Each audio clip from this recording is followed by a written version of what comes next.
नमस्कार। संस्कृत भाषा शिक्षण में आप सबका हार्दिक स्वागत है। पूर्व पाठ में हमने शत प्रत्ययांत रूपों के बारे में जानकारी प्राप्त की है। इस पाठ में हम धातुओं के बारे में जानकारी प्राप्त करेंगे। नमो नमः। संस्कृत भाषा शिक्षणे भवतां सर्वेषां हार्दं स्वागतम्। गच्छति, पठति, लिखति, वदति इत्यादीनि क्रियापदानि वयं जानीमः एव। तेषाम् अन्यदपि नाम अस्ति तिङन्ताः इति। एते सर्वे तिङ् प्रत्ययान्ताः। सर्वाणि अपि क्रियापदानि धातुतः निष्पन्नानि भवन्ति। संस्कृते प्रायः 2000 धातवः सन्ति। पाणिनिः तान् सर्वान् धातून् 10धा विभक्तवान् अस्ति। वयम् अद्यतनपाठे धातुव्यवस्थां जानीमः। इदानीं भवन्तः सर्वे अपि एकम् एकं क्रियापदं वदन्तु। भवान् वदतु। भवति,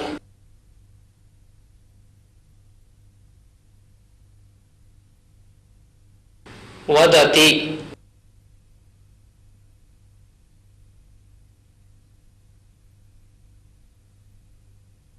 लिखति, लिखति,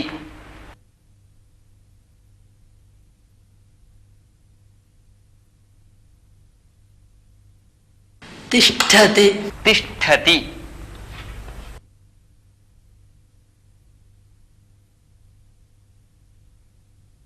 गच्छति,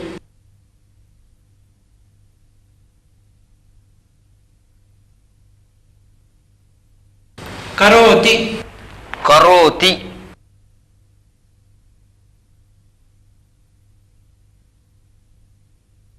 शृणोति, शृणोति,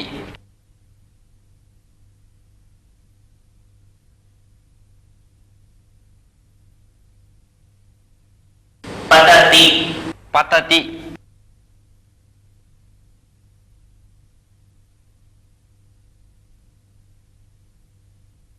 पृच्छति, पृच्छति,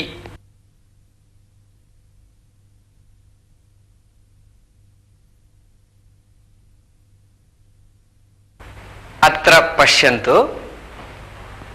भवति इत्यस्य धातुः भू सत्तायां। वदन्तु।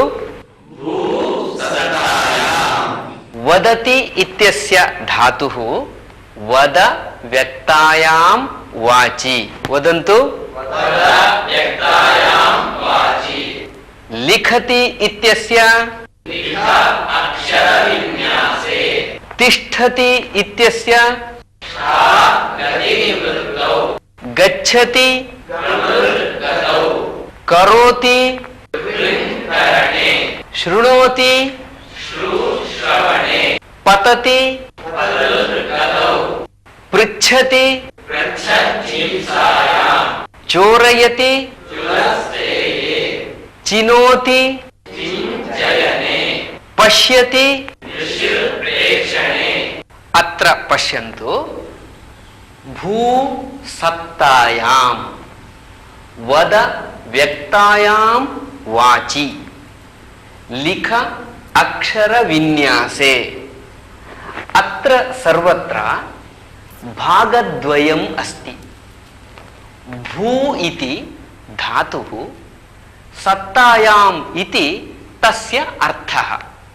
तन्नाम सत्तायाम् इत्यर्थे भू धातुः प्रयुज्यते। व्यक्तायां वाचि वद धातुः प्रयुज्यते। अक्षर विन्यासे लिख धातुः प्रयुज्यते। गति निवृत्तौष्ठा धातुः प्रयुज्यते। एतेन क्रमेण अर्थः अस्माभिः ज्ञातव्यः। भू, वद, लिख, पढ़ आदि धातुएं हैं। धातुओं के आगे उनका अर्थ भी कहा जाता है। जैसे भू सत्तायाम, पा पाने, गम्र गतो आदि। 200 धातवः दशसु गणेषु विभक्ताः सन्ति इति पूर्वम् उक्तं मया।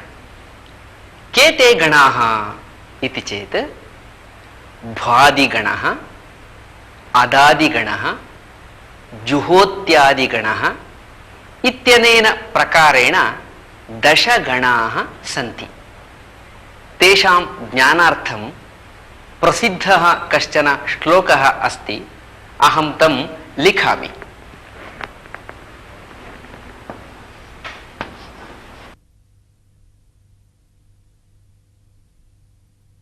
सः श्लोकः एवमस्ति: भ्वाद्यदादि जुहोत्यादिः दिवादिस्वादिरेव च तुदादिश्च रुधादिश्च तनुक्र्यादिचुरादयः।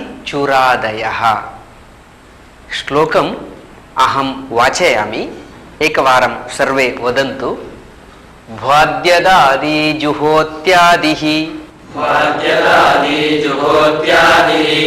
दिवादिस्वादिरेव च तुदादिश्च रुधादिश्च तनुक्र्यादिचुरादयः। तन्नाम भ्वादिगणः, अदादिगणः, जुहोत्यादिगणः, दिवादिगणः, स्वादिगणः, तुदादिगणः, रुधादिगणः, तन्वादिगणः, क्र्यादिगणः, चुरादिगणः एवं 10 गणाः सन्ति। 2000 धातुएं 10 गणों में विभाजित की गई हैं। इस श्लोक में सभी गणों का नाम संकलित किया गया है। श्रीमन्, कश्चन संशयः। कः संशयः? पृच्छतु। भ्वाद्यदादिः इति भवेत् खलु? यथा जुहोत्यादिः, दिवादिः तथा एव। संशयः उत्तमः अस्ति। उत्तरम् एवमस्ति: जुहोत्यादिः, दिवादिः, स्वादिः अत्र सर्वत्र एकवचनरूपम् अस्ति। अत्र भ्वाद्यदादि इत्यत्र द्विवचनरूपम् अस्ति। भ्वादिश्च अदादिश्च भ्वाद्यदादि द्विवचनरूपम् अस्ति। हरिः, हरी, हरयः, हरि इति द्विवचनमस्ति। तथा अत्र भ्वादिश्च अदादिश्च भ्वाद्यदादि इति द्विवचनमस्ति। अतः विसर्गः नास्ति। ज्ञातम्? किमर्थम् एवं नाम इति चेत् भ्वादिगणः इत्युक्ते तस्य गणस्य आदौ भूधातुः अस्ति। यस्य गणस्य आदौ भूधातुः अस्ति सः गणः भ्वादिः गणः। यथा अत्रापि भवतः नाम किम्? मम नाम मंजुनाथः। मंजुनाथः एषः एकः गणः अस्ति। गणस्य आदौ मंजुनाथः अस्ति। अतः एषः गणः मंजुनाथादिगणः। मंजुनाथः आदौ यस्य सः मंजुनाथादिः गणः। कः गणः? एवमेव भू आदौ यस्य सः भ्वादिः गणः। अद आदौ यस्य सः अदादिः गणः। इदानीम् एतदेव अन्येन प्रकारेण लिखामि। प्रथमः गणः अस्ति भ्वादिगणः। प्रथमः गणः कः? भ्वादिः। भ्वादिः, भ्वादिः। द्वितीयः कः? अदादिः। अदादिः। तृतीयः कः? जुहोत्यादिः। जुहोत्यादिः। चतुर्थः दिवादिः। पंचमः स्वादिः। स्वादिः। षष्ठः तुदादिः। सप्तमः रुधादिः। अष्टमः तन्वादिः। नवमः क्रियादिः। दशमः चुरादिः। एवं दशगणाः सन्ति। प्रथमस्य गणस्य आदौ भूधातुः अस्ति। कः धातुः अस्ति? भूधातुः अस्ति। अतः एषः गणः भ्वादिगणः। अस्य गणस्य आदौ अद भक्षणे इति धातुः। अतः एषः गणः अदादिः गणः। कः गणः?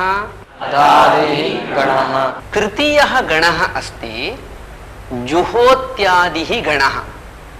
परन्तु जुहोतिः इति धातुः नास्ति। अत्र वस्तुतः धातुः अस्ति हु दानादनयोः इति धातुः। तस्य लट् लकारे प्रथमपुरुष एकवचन रूपं जुहोति इति भवति। अतः जुहोत्यादिः इति नाम कृतम् अस्ति। अस्य गणस्य प्रथमः धातुः कः? भू दानादनयोः। रूपं तु जुहोत्यादि जुहोति इति भवति। तदर्थं जुहोत्यादिगणः इति नाम। चतुर्थगणस्य प्रथमः धातुः अस्ति दिवु क्रीडादिषु। अस्य धातोः क्रीडा इत्यादयः बहवः अर्थाः सन्ति। दिवु क्रीडादिषु इति वदामः। पंचमगणस्य प्रथमः धातुः अस्ति शुञ् अभिशवे। शुञ्। किन्तु सु इत्यनेन स्वादिः इति अस्य गणस्य नाम। प्रथमः धातुः कः? शुञ् अभिशवे। षष्ठगणस्य प्रथमः धातुः तुद व्यथने। कः धातुः? तुद व्यथने। सप्तमगणस्य प्रथमः धातुः अस्ति रुधिर आवरणे। कः धातुः? रुधिर आवरणे। अष्टमगणस्य प्रथमः धातुः अस्ति तनु विस्तारे। वदन्तु। तनु विस्तारे। नवमगणस्य प्रथमः धातुः अस्ति क्रीं द्रव्य विनिमये। वदन्तु। क्रीं द्रव्य विनिमये। दशमगणस्य प्रथमः धातुः अस्ति चुरस्तेये। चुरस्तेये। एवं तस्य तस्य गणस्य आदौ विद्यमानं धातुं पुरस्कृत्य नाम कृतमस्ति। भ्वादिगणः, अदादिगणः इत्यनेन प्रकारेण। गण के आदि में जो धातु होता है वह गण उसी नाम से जाना जाता है। जैसे कि प्रथम गण के आदि में भू धातु है, इसलिए उस गण का नाम भू आदि भुआदि है। वैसे ही अदादि दिवादि आदि गण हैं। इदानीम् एतेषां सर्वेषामपि लट् लकारे प्रथम पुरुष एकवचन रूपं किं भवति इति जानीमः। भू धातोः रूपं भवति भवति। सर्वे जानन्ति एव। किं रूपं? भवति। अदादिः अस्य लट् लकारे प्रथम पुरुष एकवचन रूपं भवति अत्ति। खादति इत्यर्थः। कः अर्थः? खादति। तथा बालः ओदनम् अत्ति। तादृशवाक्यानि। जुहोत्यादिः लट्लकारस्य प्रथमपुरुष एकवचन रूपम् अत्र एव अस्ति, जुहोति। दिवादिः अस्य रूपं भवति दीव्यति, दीव्यति। स्वादिः अस्य रूपं भवति सुनोति। किं रूपं भवति? सुनोति। तुदादिः अस्य रूपं भवति तुदति, तुदति। रुधादिः अस्य रूपं किञ्चित् विशिष्टं भवति रुणद्धि, रुणद्धि। गोपालः गां रुणद्धि, तादृशवाक्यानि भवन्ति। तनुविस्तारे धातोः रूपं भवति तनोति। क्रीञ् धातुः, क्रीञ् द्रव्यविनिमये, तस्य धातोः रूपं भवति क्रीणाति।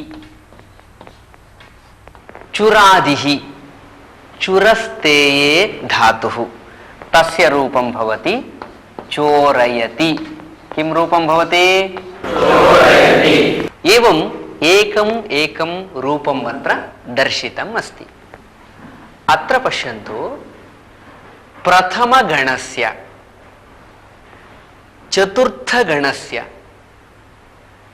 षष्ठगणस्य तथा दशमगणस्य च रूपाणि सामान्यतः समानानि भवन्ति। यथा भवति, दीव्यति, तुदति, चोरयति।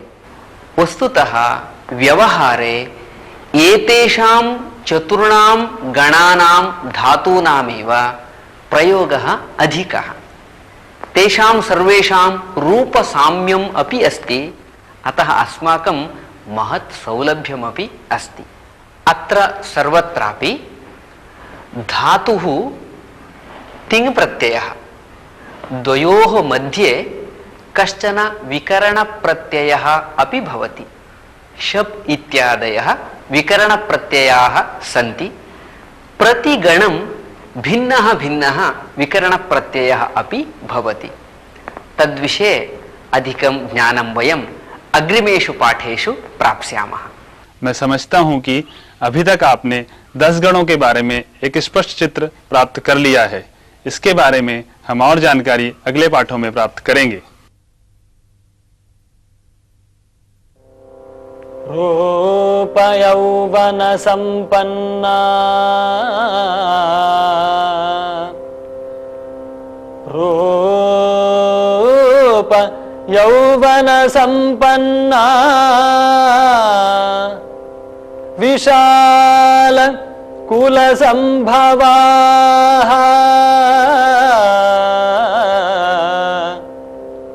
रूप यौवन संपन्ना, विशाल कुल संभवाः,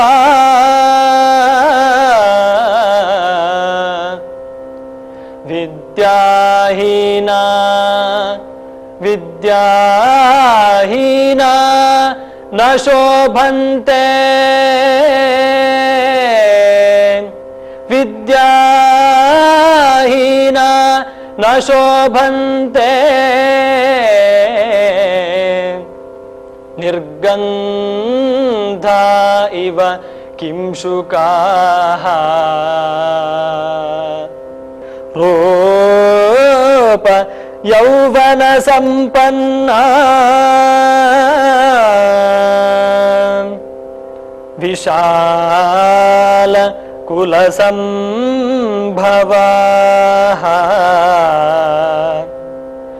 विद्याहीना न शोभन्ते, निर्गन्धा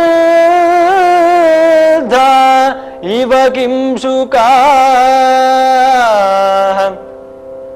निर्गन्धा इव किंशुकाः आ आ आ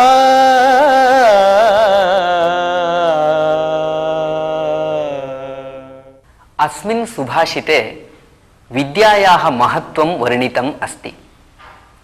मनुष्याः रूपवन्तः स्युः, यौवनसम्पन्नाः अपि स्युः, उत्तमे कुले जाताः अपि स्युः, परन्तु यदि ते विद्याविहीनाः भवन्ति तर्हि न शोभन्ते। अत्र सुभाषितकारः एकाम् उपमां दर्शयति। निर्गन्धा इव किंशुकाः इति। किंशुक पुष्पं दर्शनेन अत्यन्तं सुन्दरम् आकर्षकं, तथापि तत्र सुगन्धः न भवति।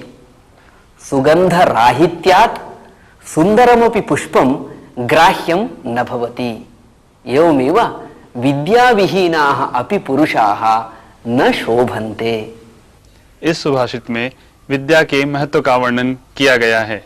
मनुष्य कितना ही रूपवान हो, यौवन संपन्न हो या उत्तम कुल में जन्म लिया हो, फिर भी वह विद्यावान न होने से शोभायमान नहीं होता। जैसे कि किंशुक पुष्प आकर्षक होने पर भी गंधहीन होने के कारण सुशोभित नहीं होता। कस्मिंश्चित् ग्रामे कश्चन कृषिकः आसीत्।